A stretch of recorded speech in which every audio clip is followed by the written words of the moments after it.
Hello, everyone, and welcome to the 80th episode of Kouryer Podcast. Today, I'm joined by Mr. Dave Keenan. He's a senior concept artist at zenimax Online Studio from Baltimore, United States. And with that introduction out of the way, could you please give us a little introduction on how you got into visual arts and design? Yeah, sure. First of all, thanks for having me on the podcast. Appreciate it. Um, how I got into concept art is kind of a long story, but to paraphrase it, I started out in graphic design. I spent close to 8 to 10 years doing graphic design, working for various different places, marketing firms. I worked for sign shops. I did freelance, all the above. Um, it was at one point where I ended up kind of getting into digital art in the sense of illustration. That I kind of just went down this path and became super interested in, uh, you know, doing concept art. Um, Try to take it very seriously. Started doing some freelance in kind of that sector, and spent 2 years freelancing, just doing illustration uh, for multiple things, mobile games, tabletop games, pretty much like the entry to barrier to all other things. Um, and then finally, I kind of got an offer to work in studio, and I've been working in studio pretty much ever since. And it's been about 5 or 6 years, 6 years now that I've been working in video game industry. So it's kind of just that's paraphrasing. There's a lot of information that's happened in between there, and there's a lot of little. I wouldn't say little. There's a lot of ups and downs that get you to that point. But yeah, that's kind of me getting the concept art in a nutshell, I think. All right, awesome. And the next question is where, of course, you already discussed a bit how we got into concept art, but the next question is, were you originally studying art and design in the beginning, or you were pursuing another career path? Like, I mean, what I mean by that question is, were you originally knew from like when you were in high school or maybe elementary school, you knew that you wanted to get in art, but Ah, uh, yeah, how was the story, like, basically? gotcha. Okay. All right. Well, yeah, we'll go a little deeper. So my father was an artist. Pretty much just not necessarily in the sense that he was a professional artist, but he was, a little airbrush artist that did, his own stuff. And, he's a guy from the 80s. So I grew up being a huge fan of, Aliens, Dune, Labyrinth, you know what I mean? Like all the 80s films that inspire people to make really weird stuff. So I've always been into art, always done art. Um, but when I attended university, it was more so art was kind of, yeah, it's my major, but I had a big focus on sports. I went to school because I was a baseball player, and a lot of what I did was spend time focusing on sports. Um, so it kind of took a back seat for a while. But yeah, I did graduate college with a bachelor's degree in graphic design, and crazy enough, a minor in art history, which I have not used to this day. Um,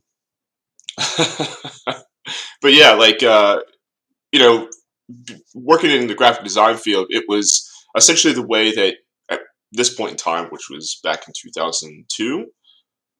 Forgive me for not remembering whatsoever anymore.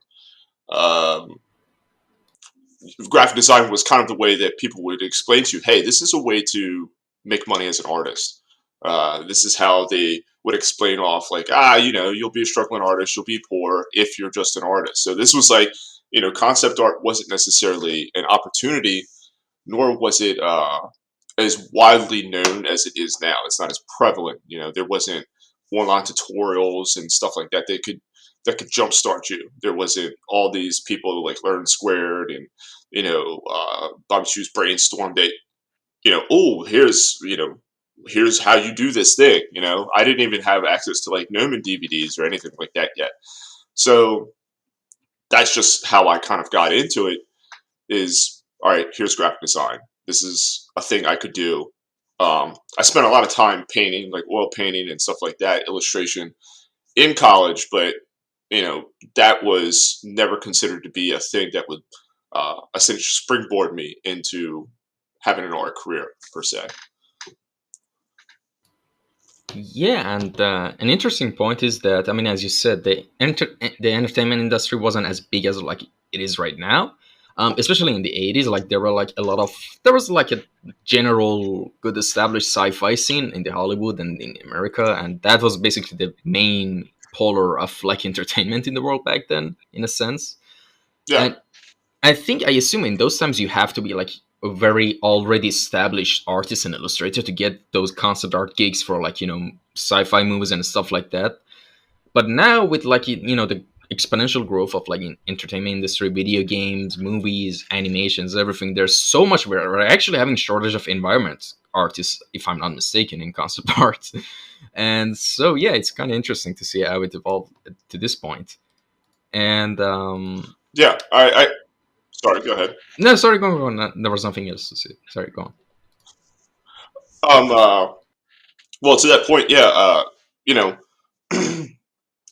nowadays it's interesting because I feel like I got into the gaming industry and film industry just at the right time. For me personally, um, it was at that point in time where like it seemed to be a kind of a big leap in between where education was specifically for schools and ateliers, and now it's so concentrated online between Gumroad and all those other sites, Patreon, where you can just get so much information.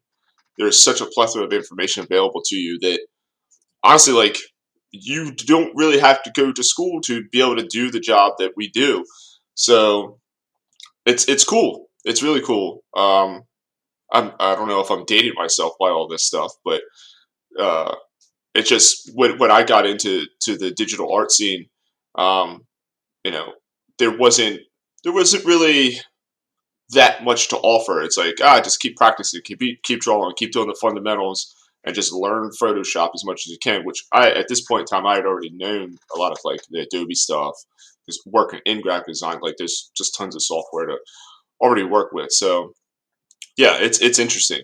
It's very interesting how things change so quickly, especially with games. So Yeah, exactly. And well, now the next question is, what is your main branch of design that you're focusing on right now? And tell us about your experience from the start of it until now. By main branch of design, I mean, I already mentioned that you're a senior concept artist at zenimax mhm. studio. But what I'm asking is like, what specific field of concept art you're working on?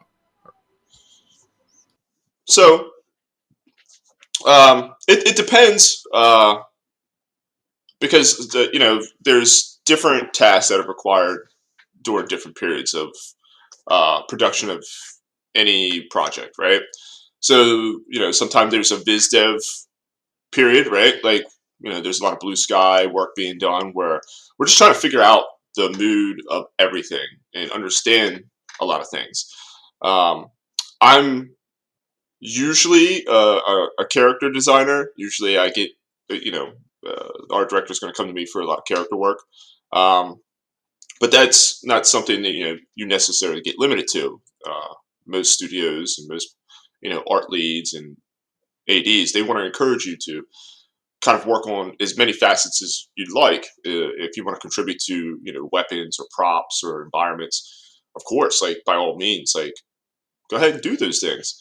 Um, Most of the time I'm doing character work, um, or I'll do some illustrations. I mean, there's times where we do UI work. We make up icons and logos. So there's a gambit of things that you become involved in. Um, but I would say predominantly I end up doing character centric stuff is mostly what I get focused on. All right, and well, speaking of character design, I want to ask you hmm this: how does your design process usually go anytime you want to start working on a project or a character project? Like, what does the pipeline of your work from 0 to 100 looks like? Gotcha. So just from a concept perspective, or like concept to maybe a 3D artist, which like how far do you want me to go in depth with this? From a concept, yeah, you're right. From a concept perspective. Yeah, sure. Um, this might sound kind of cliche, or maybe people have heard it a million times, but for me, it's always about research first. I want as many details as possible. Um, Anything I can get, whether that's from a designer, whether it's from a client, whether it's from my AD, which technically they're all our clients, right? Um, I want as much information as possible. I want to be able to kind of build mood boards, style guides, anything I can to help me build a structure, right?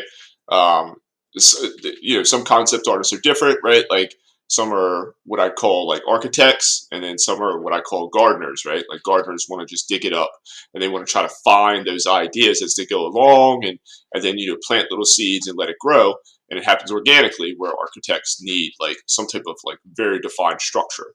I would find I sit kind of in between those, which I don't know if maybe that's just the doorman between the architect and the gardener. But I like to kind of like have a base structure, but also organically find my way around the idea. Usually, with that being said, after a brief, it's most of the time just sketches. Sometimes the requirements are different. Some people like thumbnails. Some people just like very loose sketches and ideas, and then we discuss them. Some people actually like quick paintings. Myself, I'll create sometimes if I've got a set character. I'll create kind of like a bust painting, do a little bit of lighting, and just get the mood and feel of them. Maybe there's a little bit of personality that I need to establish first. And that's just for me. And sometimes the art director wants to see it and they get excited about it, and that pushes, all right, this is what I like. Stay in this realm. Don't stay over here. And after we go through a round of sketches, um, usually it's kind of like free reign from that point in time. It becomes, all right, let's do a page of 6, a page of 8, and let's pick out things that are really jumping out on us and making sense. And most of the time, I'll work black and white for a long period of time. I kind of picked that up from my days doing logo stuff because, of course, logos you want to read as much contrast as possible. Black and white logos is always the thing you want to do because that's going to give you that great read, that great silhouette. So from that point, if we picked out a design we like, we'll go to color, and color can mean a lot of things, and it could go in a lot of different directions. Um, so from the color stage, it's pretty simple. Once you kind of pick it out, it's now let's explore what this looks like in a rendering, and then just making adjustments. Whether it's adding small details that help the character sing a little bit better, whether it's texture details, whether simple things that kind of give a little bit more life, breathe a little bit more life into the idea. And we're always working towards trying to achieve um, an idea that's best conveyed in the client's eyes. So that's pretty much my process. Sometimes it goes backwards. Sometimes I'll do a complete painting, and they'll just say, "Hey, I like this. Let's figure out how to make this painting into a character." And then you're just putting it in T pose and see if it fits and works that way. It can be a little bit chaotic at times, for especially if you're working on a project early. But that's pretty much the gist of how I kind of go about things. All right, awesome. Now, in this part of the podcast, I want to talk about some of your works that you personally done. I've checked your art station and Instagram as well. We got Sure. a lot to talk about. First, I want to get to some of the stuff you did that I saw on your art station, and I think one of the games you worked on is Rogue Company, if I'm not mistaken. Yep. And Yep. could you please explain a bit about the experience of working on that game, the stuff you did?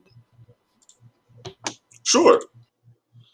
So Rogue Company was a brand new IP, not only in the sense that it was a brand new game, period, but also one that was brand new for that studio, Hybrid Studios at the time. They had never done a game like that before, so it was completely different than Smite, Paladins, Realm Royale, a bunch of games that they were doing. At this time, they were trying to take um, a gamble and jump into a different genre and see how that would work out for them. So anytime you're working on a brand new IP, it's very difficult. in my eyes, I would say it's the most difficult thing you can do inside of games. There's so many moving parts. There's so many people that are trying to get their agenda to work and make sense inside of creating a product. Because at the end of the day, like that's what we're doing. We're there to help create a product and make it the best we can, right? So with Road Company, one of my major responsibilities at the time, because I was probably one of 3 or 4 concept artists that were on the team when we started, and it was a lot of biz dev work, biz dev environments, props, all types of gear, characters, and it's that part of it, which sometimes can last a year, some can last 2 years. I mean, it's difficult to even kind of put a date or a number on it. But you're viz deving all those things, and coming up with style guides, mood boards, style sheets. There's a lot involved. Trying to figure out marketing art, splash art, all those things. So my responsibilities on that project ended up being mostly a lot of viz dev. It wasn't until probably halfway through that I ended up, doing a lot of character work. On this particular game, I probably made upwards of probably like 13 characters, maybe, and it had to go fast because they wanted to put the game out really quickly. It's free to play, so they're looking to change it on the fly if they need to. So characters had to be generated quick. So a lot of the time, your brief would not be exactly what that character ended up being. So you would have to go back and adjust the character once you get them in the 3D pipeline, which those processes have to be developed when you're making a new game. You got to figure out how to plug and play certain aspects. So it was a very difficult game to make because there was so many moving parts. And it was also my first time working on a brand new IP. So I had a lot of time working with the art director, working with the designers, and working with marketing. Just because there's so much that we didn't necessarily have any marketing artists. So as a concept artist, you found yourself just like trying to fill every hole you possibly could. Eventually, the team ballooned up to at least I think 120 people, and it did become such a burden. But yeah, it could be hectic. It could be very hectic. Yeah, I could just imagine. I think one of the games that was the production of it was kind of similar to the way you just explained was actually one of my favorite games of all time, Fallout New Vegas. I think Mm-hmm. they had to kind of like push so many stuff like in such a. I think it was just 10 months or something. It was really short, but I remember I think Black Isle Studio. I think that was the game that's kind of Bethesda commissioned to make the game because they didn't have enough Yeah. money and resources to do that, if I'm not mistaken. And yeah, it could get really cramped sometimes. But so basically, you're responsible for a lot of the characters in the game, right? Mm-hmm. All right, Yeah. A lot of awesome, good to know. characters. Yeah. There was. I don't know. So I had to work on like UX UI design. So a lot of like some of the graphic elements and the interactable stuff I had to design. Um, there was a lot of splash art. Some that didn't end up getting in the game, I don't think. But a lot of marketing materials I had to make images for. So I kind of had my hands in a lot of different things. Um, it's a pretty crazy position to be on a new IP like that. Um, but also fun. You know what I mean? There's definitely a level of fun that comes with it. Very cool experience. Awesome. And I think I haven't played the game, but I think it's a battle royale game. And I saw it, so like it was they sponsored a lot of streamers to play the game. I think in the earlier stages, and that's how I actually Yeah, saw the game myself. yeah, Uh, yeah. all It's not right, that's necessarily actually my favorite game oh, to sorry, play. sorry, go on. No, it's not my type of game to play. I'm not that competitive, so I play just a little bit and get slaughtered. So Yeah, the battle royale games are really kind of try hardy games that there's like everyone's just sweating on their chairs, just try harding, trying to just get the number one spot. And that's the nature of the game. All battle royale games. It's not just Rogue Company. There's Fortnite. There's Apex Legends. There's like PUBG. All of them. And yeah, it's so intense. This game so intense. I Yeah, can't. I don't really enjoy them that much myself. yeah. I think we're very And similar. yeah, actually, yeah, I've recently gotten into Factorio and Satisfactory, both like kind of really heavily or focused on logistics and just building a base and just you trying to use your brain to actually figure out the challenges that is in the game. So I've really gotten into those two Hmm. games recently, and yeah, those battle royale games are not for me. And Yeah, yeah. speaking of I'm the same way. IPs, yeah, and speaking of IPs, there's another IP you worked on is Destiny 2, and also could you care to explain the Hmm. whole story about that as well? Yeah, sure. So, um, when I got hired for Destiny, I was actually it was kind of crazy. So, the studio I worked for, Destiny, was Vicarious Visions, and they were essentially uh, you would call them an outsource, in-source, or in-house studio for Activision, where we kind of floated on whatever projects Activision needed work for, whether it's Call of Duty, uh, you know, Spyro, and at the time Activision was working with Bungie, and they had a partnership, so we worked on Destiny 2 for about 3 or 4 years. So before I got hired onto them, I was actually uh, interviewing for Rocksteady Studios, which was in the UK at the time. And I ended up going here because Destiny 2 is like a really awesome opportunity. Um, but when I got onto the team, it was we were getting ready to ship the a Warmind DLC, and the first character I got to work on was a hunter Anna Bray, and I was doing a lot of illustration work at the time. It wasn't until probably I don't know, say 6 or 7 months down the line that we started kind of a new DLC, and that's when I started doing a lot of weapon concepts. Started doing some NPC concepts and a little bit of environment work. And the majority of the stuff that I did on Destiny was a lot of weapons and characters. Um, a super fascinating world to work on. Probably one of the coolest things I'll ever work on. Um, and there are a lot of like really talented and creative people doing this stuff. I learned so much in my time working on Destiny and talking to Bungie guys and the team I work with at BB, character team, weapons artists. Um, I've met some of my best friends there. You know what I mean? Like this project really kind of helped me um, understand like the massiveness of a AAA title. Because before this, I mean, I'd worked on mobile games and I've worked on a bunch of other tabletop games and projects that just didn't have the scale. Because at this point, this is well over 1,000 people across 3 studios that's just working on this title. Bungie is a massive, massive studio with at least 700 people. Like they pretty much have a campus to themselves. So working with that many people is daunting, but at the same time, like super, super cool because you get so many different perspectives. I mean, Bungie probably has, I don't know, 5 or 6 art directors that are direct, like environment, character, weapon. Like they all have kind of uh, their own requirements, right? Like one directs this DLC, another does this DLC, and then they all have to like come together and mesh and meld and make sense.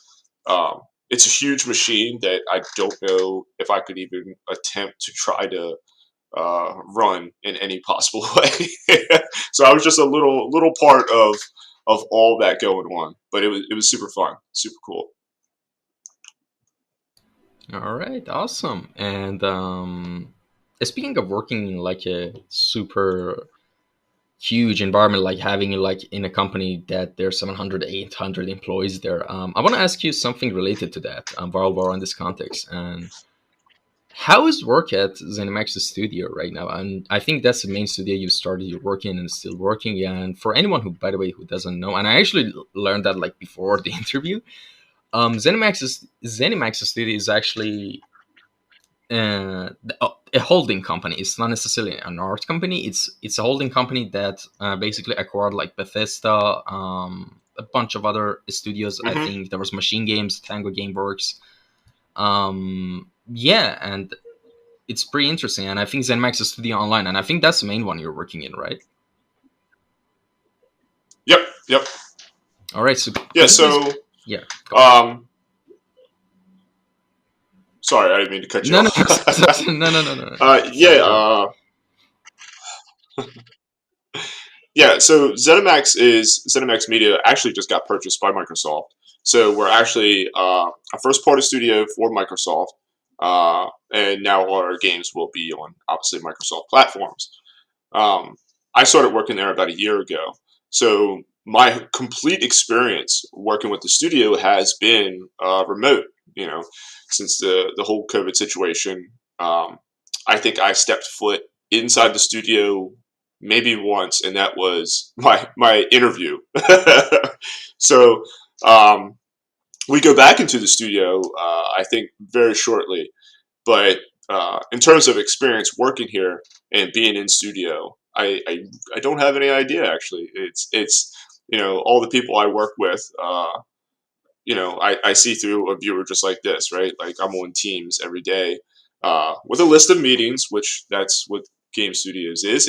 It's appearing in meetings all day long, and then doing a little bit of drawing here and there. So I can't really speak to what the studio is like inside. I can say that culturally, there's a lot of great people that work on these games.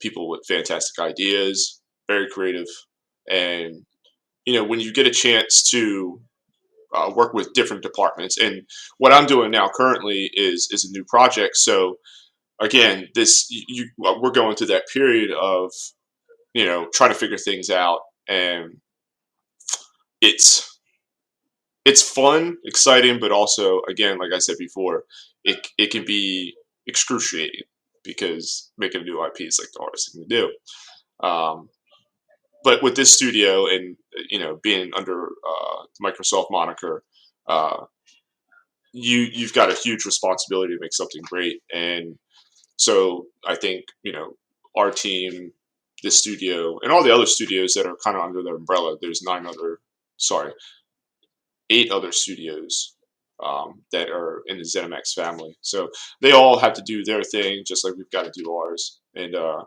seems like a cool culture. So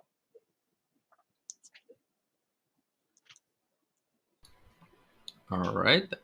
And well, I mean, let's actually just one thing I want to ask about this ZeniMax's Studio Online thing. It's I think the main studio that is behind the development of Elder Scrolls Online, and I haven't played the game ever, but yeah.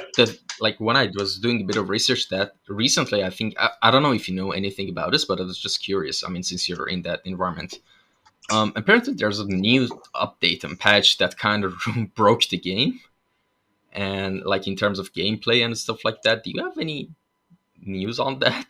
Like what's going on in the studio? So to Elder Scrolls stuff, not really. So um, me being on a new project, we don't really. Don't get me wrong. Like we interact with other departments, but when you're on your project, it's kind of like you're not getting really privy to all the other stuff. Now, don't get me wrong. Like if we were in studio, I would hear plenty of Elder Scrolls stuff. Um, but in terms of like new patches, gameplay stuff, um, my head's never really over there. Like I'm usually face down working uh, and very concerned about the thing I have to do most of the time because deadlines are tight. So yeah, your guess is as good as mine. Um, yeah, that's just All right. yeah. I couldn't really comment on Yeah, other I school thought stuff. yeah, yeah. Thanks so much, but I thought you were kind of like working on the department as well. All right. So there's just one thing I No, no, also, no. They keep them separate. yeah, yeah, I think that's what most game studios do. Um, and all right, Yeah. let's move on to the next question for now. Let's move on from this whole shebang. All right, so who are your favorite artists and designers that have inspired you the most? Oh my gosh, how that's like way too hard to answer. All right, I'll do my best to like kind of like pick out people I can remember that have made an impact on the way. So like old school, I would say one of my early favorite artists uh, would be Bernie Wrightson. Bernie Wrightson was a comic book artist um, that worked on Swamp Thing. Worked on a lot of other horror stuff, but it is mainly one of those big influences when I was younger. Bernie Wrightson. I was a big comic book person, so like Jim Lee, Wallace Portasio, Ken Lashley. So this I could go on for a long time. H.R. Giger is a big influence. It might not show in my work, but I was a huge Giger fan. More towards like when I first got into digital art. Probably Dan Levisi was a big one for me. Dan Levisi was, especially like him creating his own IP. Maciej Kachada, Ash Thorpe is still a huge influence for me. Um, Man, there's just like so many. Jamie Jones, Chase Stone. I feel like I could just go down the line of a lot of people that um, have really given me a sense of taste and understanding on how to make your work get to the next level. Um, but those just name a few. I mean, there's so many. Like I pick and pull from as many places as I possibly can. Um, yeah, it's like there's a ton, but hopefully that's an okay number Yeah, to throw out there. yeah, yeah. That's awesome. And that's actually a really hard question for everyone to answer. But usually, from my experience, I realize that the first couple of answers that intuitively, like your gut feeling, comes to your mind, that usually are like your pre-close answers. You know. Yeah, yeah, that's a And good thought. Yeah, that actually makes sense. yeah, yeah. And all right. Next question is: what technologies and softwares do you mostly use for your works? So I spend probably 75 to 80% just in Photoshop painting. Um, like I'll do some vector work and logo work or graphic stuff in Illustrator and slide it over. Um, I don't use ZBrush too much, but there's times I do use it. I used to be in Maya here and there. Uh, I'm getting familiar with Blender. I'm not huge in 3D. Um, I like using it for environment stuff, but it's not really. And if my buddy Trevor listens to this, he's going to kill me. Because I love dabbling in 3D. He's like a more 3D centric concept artist. I get when it comes to 3D software, it's like I get into it, I start making a thing, and then I realize, man, I spent so much time noodling on this thing. I could have painted this already. So I tend to. That's like kind of like my direction. I just like dive in and just start painting and just start getting to solutions. So that's pretty much most of the software I use. Um, of course, like I think everybody uses PureRef as their PureRef open. Um, I think that's about it. Yeah, yeah. But I spend most of the time in Photoshop, and I'm like very simple in Photoshop. Like I'm like a caveman. I have like my set of brushes, and that's kind of it. I don't like fiddle with a whole bunch of stuff. I like sitting down, getting to work, and not thinking about a whole bunch of other peripherals. But I know there's a lot of people that are very much into organizing their folders. I'm like, no, just give me that brush and let me start going on. I'm the worst when it comes to that stuff. Keeping it simple. Yeah. Yeah. All right. Awesome. Well, the next question is: any advice and tips for a good portfolio and resume for artists, in your opinion? Sure, sure. The one big advice, I think, piece of advice, sorry, that I would give. is kind of know what you, and this can be difficult, right? Is to know what your aim is when you're showing your portfolio. And what I mean by that is understanding what it is that you want people to hire you for. That's, to me, that's the biggest part. Whenever I do interviews and a potential hire comes in, uh, and I see their portfolio, I want to have that kind of like overview really quickly and say, okay, this is the thing that they find enjoyable. Because most of the time, as a concept artist, and if I'm interviewing a concept artist, you're gonna have lots of responsibilities, and if the work is good, I understand that you can translate your skills and talents onto other things. But I want to see the thing that you feel passionate about, so that I can put you into that place and make you the most successful you can possibly be. Right. So if it's characters, great. If it's environments, great. Um, if it's a specific genre of work, where maybe you're a sci-fi character guy, that's fine too. Uh, some people argue against specialization. There's a certain level of over specialization. I think that is a thing, um, but I don't think it's a universal thing. I don't think everybody necessarily fits into certain pegs all the time, uh, especially as people evolve. Right, like you can find yourself drifting into different areas just because you just start learning things. So I say all that craziness to say, uh, just have a sense of your identity, what it is, the thing that you really want people to hire you for, and people will hire you for it. I think you'll start to see that when you're very transparent about the thing that you like to do, you'll find yourself working on things that you wanted to do. It sounds simple, and it kind of is, but it's a path that's really taken because we feel like we have to show, oh, I can do this, I can do that, I can, and it's usually, if people understand that, the work and quality of your work is good, um, they'll understand that that translates to other areas. So that's what I would say about portfolios, anyway.